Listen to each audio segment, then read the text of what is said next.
We're following breaking Broncos news this morning. The team has a new head coach. Broncos insider Mike Liss says they offered Packers offensive coordinator Nathaniel Hackett the head coaching job.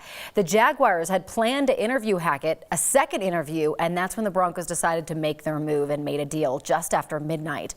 Liss says Broncos GM George Paton is hiring Hackett not as a package deal with Aaron Rodgers, so we've yet to see if that will play out. Mike also reports that this is a 4-year contract. We don't know how much the contract is worth at this point. So this morning, we're asking you, do you like the Broncos head coach choice? Vote now on 9news.com/vote now. We're going to go through your answers coming up in just a bit. There has been a lot of talk about that this morning. Well, today's the deadline for healthcare workers in Colorado to get their first shot of the COVID vaccine. The mandate covers everyone who works with patients at hospitals and other providers that are part of the Medicare or Medicaid system. The Centers for Medicare and Medicaid Services could cut off funding to places where employees do not comply. That would come down the road, though. Places where 80% of the people are vaccinated will get a break to start with.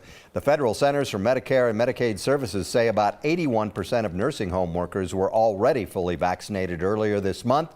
The data is less clear about hospitals and other healthcare facilities. Colorado is one of dozens of states that has that deadline for today.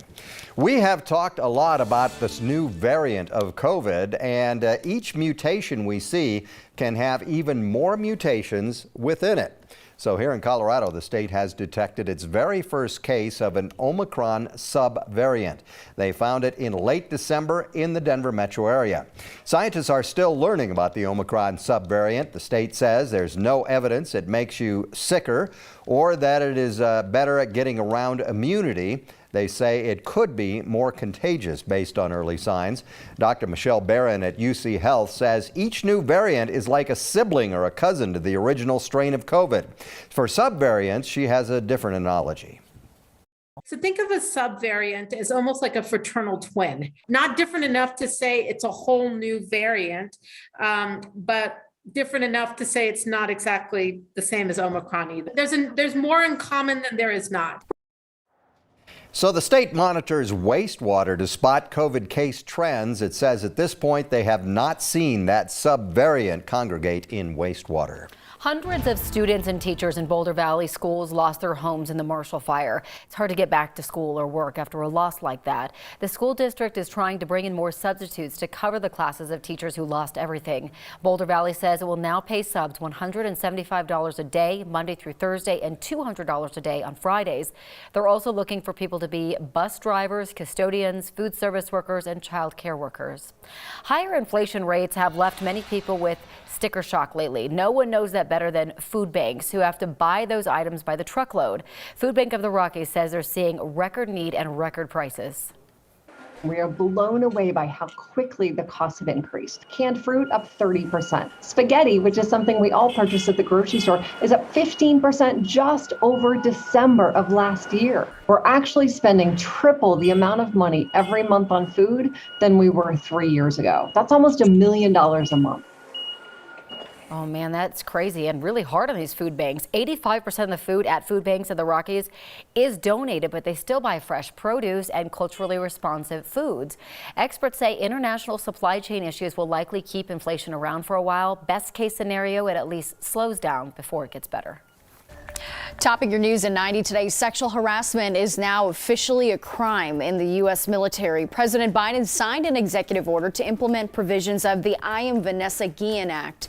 Guillen was killed by a fellow soldier at Fort Hood in 2020.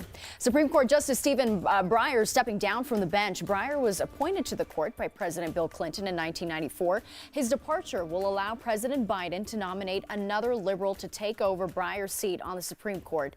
Biden has pledged in the past to nominate a black woman to the bench. Today is International Holocaust Remembrance Day. An estimated 6 million Jewish people were killed by the Nazi regime during World War II. Historians say between 11 million to 17 million people actually died during the Holocaust. And new this morning, Vice President Kamala Harris is heading to Honduras. She will be there later today for the inauguration for the country's new and first female president.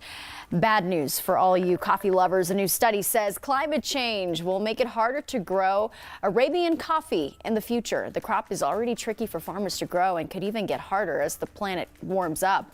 Researchers predict drastic impacts on the plant by 2050.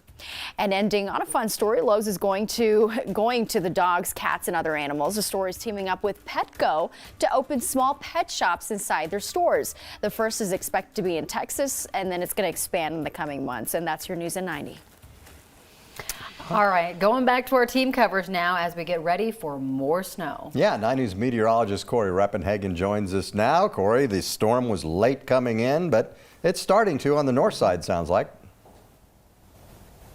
Yeah, you can.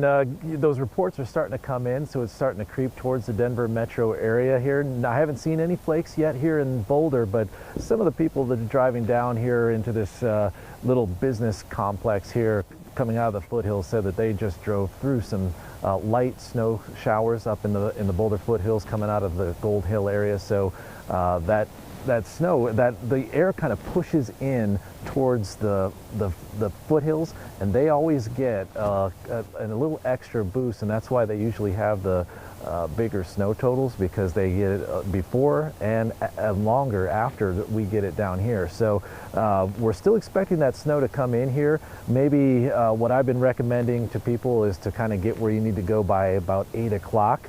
If you don't like driving in the snow, that first half hour or so might not be too impactful, but in between that 8:30 and 11:30 window, we could get some pretty substantial snow bands moving in here. And we're talking about 1 inch per hour snowfall rates.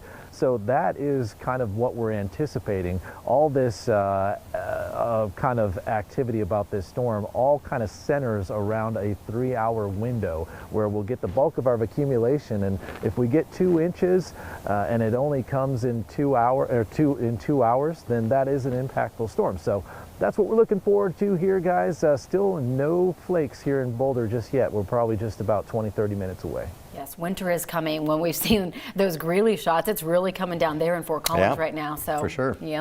All right, Corey, thanks. Appreciate it.